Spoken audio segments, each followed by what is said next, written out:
My younger brother managed to get me kicked out of our home, simply so he could claim my room as his game den. Ow. Years later, after they found out I bought my own house, my parents are demanding I hand it over to him. Growing up, I lived with my mom, my stepdad, and my younger half-brother. My brother was always their clear favorite. Mother, it seemed, couldn't stand the sight of me, as I was a constant reminder of my father, whom she had cheated on. For some baffling reason, she blamed me for it. I was perpetually overlooked and excluded. For years, I tried to endure it, but the situation became truly unbearable around the age of 14. My brother was incredibly spoiled and accustomed to getting his way. He was deeply into video games, and over time, he started griping that our house lacked a dedicated space for his own game room, something he'd seen elsewhere and now absolutely craved.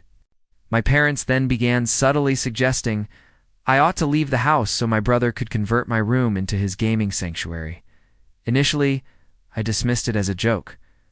They frequently told me to leave, claiming my presence was pointless. But then, it hit me. They were entirely serious. They ratcheted up the pressure, insisting I was practically an adult, and it was high time I moved on. I tried to explain that I wasn't even old enough for a job, had nowhere to go, and was far from an adult. Yet, as the weeks passed, they decided it was time for me to go. One day I arrived home from school to discover all my possessions unceremoniously dumped on the sidewalk. It was an incredibly difficult period. I bounced from one shelter to another until an incredible person, an angel really, came into my life and adopted me. She was a police officer who lived close to the shelter I most frequently stayed at, and we gradually formed a bond. A few months later, she took me in, and eventually she officially adopted me. Honestly, if it weren't for her, I have no idea how I would have ever moved forward. Years went by and I poured all my energy into rebuilding my life. I worked diligently, pursued my education, and saved enough capital to purchase my own home and launch my own business. There's no doubt I couldn't have achieved any of it without my adoptive mother. She funded my education and provided the initial capital to get my business off the ground. Once things were stable, I even bought a house for her, freeing her from renting. However, when my biological family somehow learned I had purchased 2 houses, one for myself and one for my adoptive mother, apparently. The real estate agent was a family acquaintance. Everything soured once more. It began with a blunt message from my stepfather. It's delivered as if he'd never once abandoned me. We heard about your new house. It was about time you did something for the family that raised you. That sentence instantly turned my stomach. The family that raised me. The same one that expelled me at 14 so their little prince could have space for his gaming? The same one that never offered a comforting hug, everything will be okay, or a warm meal when I cried myself to sleep? The same one that left me to fend for myself on the streets without a single thought about whether I'd survive the next day? Then my biological mother called. The last time I'd heard her voice, it was screaming at me to get off the sidewalk because I was disrupting the facade of the house. I answered instinctively, perhaps hoping to grasp the extent of their audacity. She didn't ask how I was, if I was happy or healthy. No, she cut straight to the chase. Your brother is getting married and needs a place to start his life. You don't need 2 houses. Such profound anger surged through me that my hand began to tremble. I took a deep breath and responded as calmly as I could. You want me to hand over the house I fought for years to earn to someone who has never had to strive for anything in life just because he's getting married? Without a moment's hesitation, she replied, He's your brother. Family helps family. I almost burst out laughing.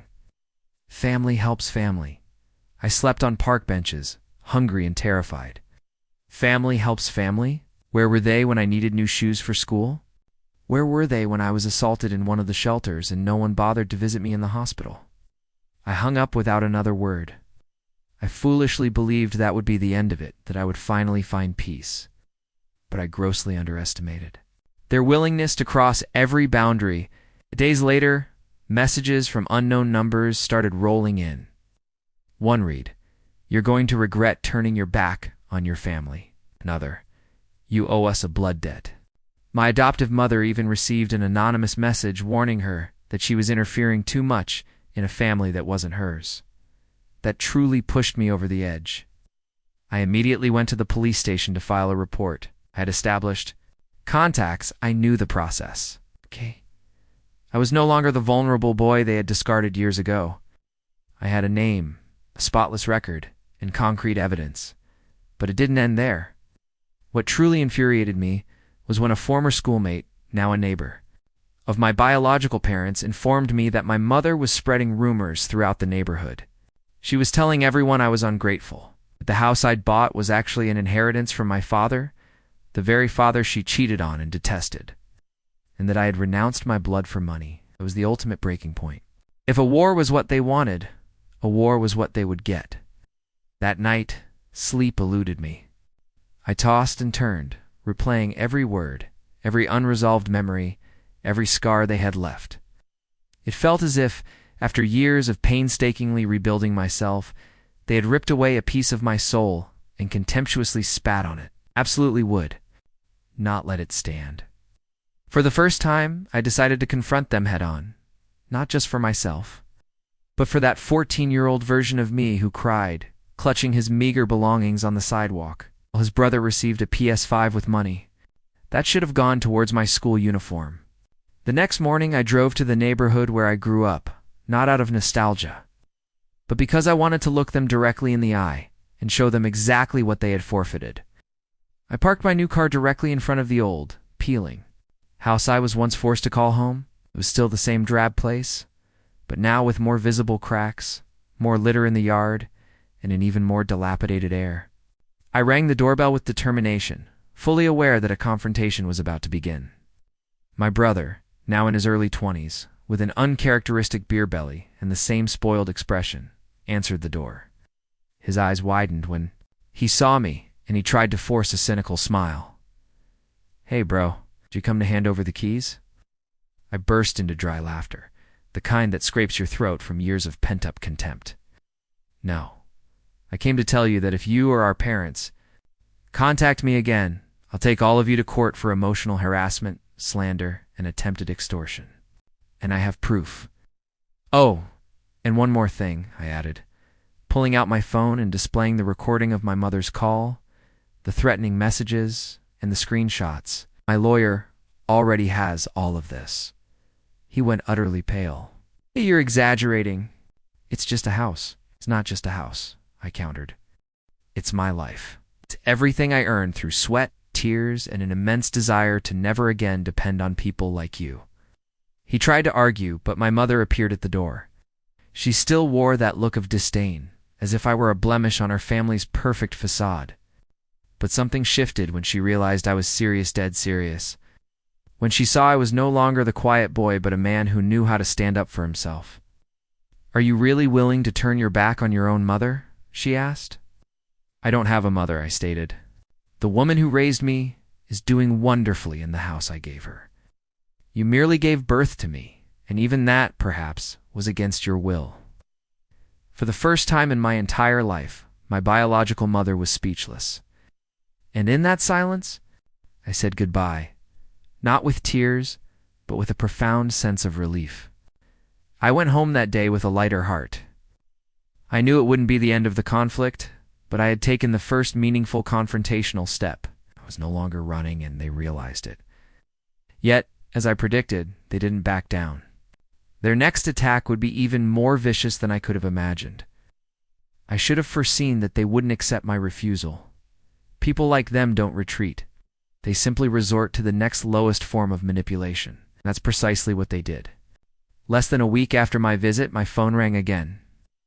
It was a social worker. At first, I assumed it was some bureaucratic matter related to my business, perhaps an inspection. But the call utterly stunned me. "Sir, I've received an anonymous report claiming that the lady residing with you, your adoptive mother, is being held in abusive conditions. It's prevented from leaving the house and financially exploited." My blood ran cold at that instant. Not because of the report's content, which was obviously fabricated, but because I knew exactly who was behind it. "I can guarantee this is absurd," I managed, swallowing my rage. "My mother is free, independent, and her finances are secure. She has her own card, bank account, and more freedom than many people. But if you wish, you can come here and speak with her personally," and that's precisely what happened 2 days later. A social worker and a representative from the elderly council arrived at my door. They asked questions, thoroughly inspected everything, and spoke with my mother. Oh. When she finally grasped the situation, her eyes welled up with tears of indignation. "They're trying to destroy you again, my son," she said, embracing me tightly. "But now you're not alone. They won't succeed." Once the agents left, having seen that everything was perfectly in order, I requested that they officially document the complaint as unfounded. But I wasn't stopping there. Contacted my lawyer, and this time, I took the word lawsuit very seriously. Enough veiled threats. They had crossed a line that should never have been breached. Meanwhile, rumors began to circulate on the city's social media platforms. My parents, of course, were disseminating stories that I had bewitched that police woman, that she adopted me purely out of self-interest, and that I was now exploiting her money to buy houses and show off as if I hadn't spent years hawking candy on street corners to afford prep courses, as if I hadn't made every single delivery. Worked as a waiter and alternated between shifts, enduring sleepless nights and days, studying until I collapsed from exhaustion. I could have ignored it, let it go, but something within me demanded justice. So I reached out to a local journalist, a college friend, and recounted my entire journey, from abandonment to adoption, from struggle to triumph. He was visibly shocked. I asked him not to mention names, simply to tell the compelling story of a boy rejected by his biological family, who rebuilt his life with the profound love of a woman who chose to care for him without obligation. The article was published too. Days later, with the headline, "The Boy Who Was Cast Aside and Built an Empire with Love and Resilience." That was the catalyst.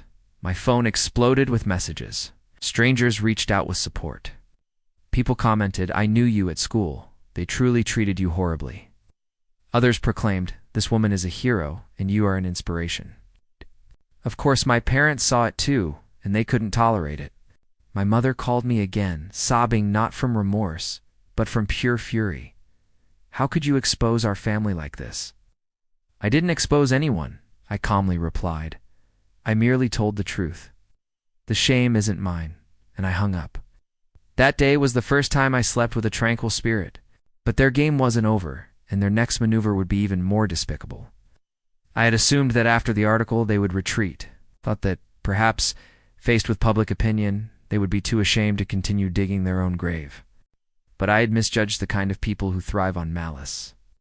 When they lost control of the narrative, they shed any remaining pretense, and what they did next revealed that they no longer just wanted the house. They wanted to utterly destroy me. It began with a court summons, a lawsuit filed against me. The reason? Improper appropriation of family inheritance?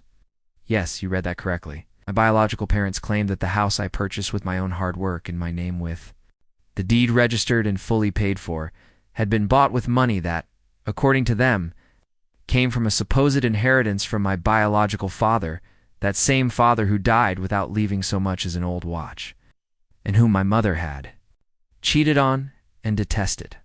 They were asserting that I had seized something belonging to the family clan, as if I had ever been part of any such clan. To complete their delusion, they attached distorted conversations, truncated messages, and even a witness to the lawsuit. The gossipy neighbor who swore she heard my adoptive mother say the house had been a gift from a relative. I genuinely laughed because it was so utterly absurd, bordering on comical. But my lawyer did not find it amusing. He explained that even though it was a baseless case, the lawsuit could obstruct me, block transactions, tarnish my reputation in the market, create friction with clients, and more.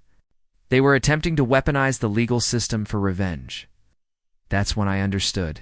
This wasn't just about a house anymore. It was deeply personal. They couldn't bear to see me succeed. They couldn't stand the fact that, despite their every effort, I had triumphed, that their plan to erase me had failed, that the boy they'd thrown onto the street had become someone capable of telling his own story and being heard. But I was not going to yield. I began meticulous preparations. I organized every document, all receipts, contracts, construction photos, bank transfer records. I asked my adoptive mother to provide a written statement, and she did so with tears in her eyes. She recounted everything, from the day she discovered me at the shelter to the moment she signed my adoption papers. including the nights she took me to the hospital for anxiety attacks, stemming from the trauma of rejection. While we were preparing our legal response, something unexpected occurred. I received a message from my brother's wife, or rather his fiancée. It was a lengthy message. She explained she was reconsidering the marriage, that she'd never known the full truth, and that she had believed their family's version of events. Because, in her words, no one would invent something so horrific against their own son. But after reading the article and seeing the screenshots that had surfaced in the comments, she started piecing things together. She revealed that my brother was aggressive and controlling, prone to fits of rage, and that with the wedding approaching, he was becoming someone she barely recognized. And then she delivered the bombshell. "I just wanted to apologize to you and thank you. If it weren't for your story, I might have been about to make the worst mistake of my life." I responded respectfully, wishing her strength and making it clear I held no animosity towards her. The fault wasn't hers. It belonged to those who always believed they could manipulate anything and anyone without consequence. And at that moment, I realized something profound. The most potent form of retribution wasn't destruction. It was living so remarkably well that their existence seemed utterly insignificant. But the story still wasn't over. It had one more. Blow saved up, and it would be the cruelest of all. I had thought I'd seen everything from them, but the final assault was so vile, so low, that for a fleeting moment, I felt like that 14-year-old boy again, standing on the sidewalk with a torn backpack, trying to comprehend how anyone could be so heartless to their own flesh and blood. The court hearing for the lawsuit was fast approaching. My lawyer was confident. We possessed all the necessary documents, irrefutable proof, and the judge had already requested an audit of all involved accounts and properties. Everything indicated they were about to be officially exposed, complete with a legal stamp. And that's when they decided to play dirty one last time. On the eve of the hearing, my adoptive mother was involved in an accident, a hit and run at her front door in broad daylight. The driver was an acquaintance of my biological family, man who used to frequent my mother's parties when I still lived with them. He claimed she suddenly darted in front of his car, but witnesses stated otherwise. They testified that he saw her crossing, accelerated, and only braked after impact. My mother broke her leg and sustained scrapes, but thankfully she was not in mortal danger. Even so, the psychological toll was devastating. She wept, blaming herself, saying they were trying to hurt her because they could no longer reach me, and that shattered me. I stayed by her hospital bed for hours, gazing at the woman who had rescued me from despair, now lying there injured because of me, or rather because of them. And I swore right then and there that this saga would finally end, truly end. The next day, I entered the hearing room with a calm demeanor, but inside, every cell of my body screamed. My parents were there, my brother too, all in formal attire, feigning victimhood at the hands of an ungrateful son. The same old performance, but this time it wouldn't work. My lawyer began presenting the documents, bank reports, testimonies. The judge appeared attentive, professional, but her expression shifted with each piece of evidence until it was my turn to speak. And I spoke for 30 minutes. I recounted everything, from my ignored childhood to the suitcases on the sidewalk, from the shelters to the nights spent on the street, to my rebirth thanks to the woman they were now trying to harm. When I finished, the room was silent. My parents were pale. My brother averted his gaze. The judge then called for quiet and uttered a phrase that still resonates in my mind. This court does not exist to validate emotional blackmail, nor to reward parents who abandon their children. Case dismissed with prejudice to the plaintiffs. Furthermore, given the evidence presented, I recommend to the prosecutor's office the opening of an investigation for false accusation, false testimony, and attempted fraud. I had one, but more than that, they had lost. Lost in front of everyone. Lost control. Lost the narrative. Lost any semblance of moral standing, if they ever had any. It still wasn't completely over. I filed a lawsuit for emotional damages. I sought a protective order for my adoptive mother, filed a police report against the hit-and-run driver. And I initiated a judicial freeze on my brother's assets, as he was using his now former fiancé's company name to launder money from. illegal, online gambling. Yes, I pursued every possible legal avenue because they deserved every single consequence. I returned home that night to find my adoptive mother waiting for me with a tired but genuine smile. She embraced me and said, "Now you're truly free, my son." And for the very first time, I felt it to be true. But there was one more thing that needed to be done, something I owed to my inner child. And it would be the conclusive chapter of this story. The lawsuit was over. Justice had been served. Yet I still felt an emptiness inside, as if the wound had closed but still pulsed from everything unsaid, from everything I had to suppress over the years. I didn't just want justice on paper. I wanted them to hear me. I wanted them to look me in the eyes and truly see whom they had lost. That's when I decided to arrange a meeting, not to mend bonds that could never be repaired, but to end the story on my terms. I sent a direct message to the family group, the same group they had removed me from when I was expelled, and wrote, "You have 15 minutes of my time tomorrow at noon. If you want to hear what you're afraid to face, show up." The next day, in the event hall of my adoptive mother's house, the house I proudly bought for her, prepared 2 chairs and a recorder, one for me and one for whoever had the courage to come. I didn't truly expect them to appear, but they did. My mother, my stepfather, and my brother, with his usual cowardly expression, now without a fiancé, without money, and reportedly facing eviction. They sat as if they were the victims, murmuring, "We're here to talk," but I didn't allow them to begin their narrative. I took the recorder's microphone, pressed record, spoke. "I want this conversation documented, not for justice, nor for social media, but for myself.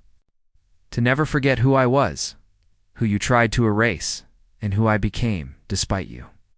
My mother attempted to interrupt, claiming she was unwell, that everyone makes mistakes. But I stopped her with a decisive gesture. Mistakes. A mistake is forgetting. A birthday.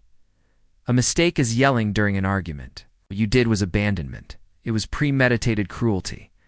You threw a child onto the street. A child, all to satisfy the whims of a spoiled boy. My stepfather scoffed, claiming I was always ungrateful, that they had their own problems. "And do you think I didn't have mine?" I retorted. "I slept on cold floors, was tossed from shelter to shelter. I grew up learning to swallow pain while you nurtured the ego of a kid who never had to work, who today tries to extort the only person who managed to succeed on his own. You didn't raise a son, you raised a parasite." My brother remained silent for the first time, perhaps finally comprehending that his image was no longer shielded by the cloak of my mother's falsehoods. The mask had finally fallen. "I don't hate you," I continued, facing each of them, because hating would still imply you meant something to me. And today you don't. What moves me now is gratitude. Gratitude for having expelled me, because without that, I would never have met my true mother. I would never have discovered my strength. And I would never have learned that family isn't about blood. Family is about who uplifts you when everyone else turns their back. I stood up, pressed stop on the recorder, and concluded, "Now I am truly free." They said nothing. They couldn't. And I departed without looking back. Months later, I received notification that my biological mother had applied for social assistance. The damages lawsuit continued, and their lives indeed crumbled. But I felt no satisfaction in that. I felt peace. Because now I knew who I was. I knew what I had achieved. And above all, I knew that my story was one of triumph, not revenge. Today, I deliver lectures on overcoming adversity. My company has flourished, and my adoptive mother, my real mother, lives with me. Vibrant and healthy, surrounded by friends who treat her like the queen she is. And every time I look in the mirror, I see not just the reflection of someone who won, but the serene gaze of someone who ventured through hell and emerged, building bridges where others burned them.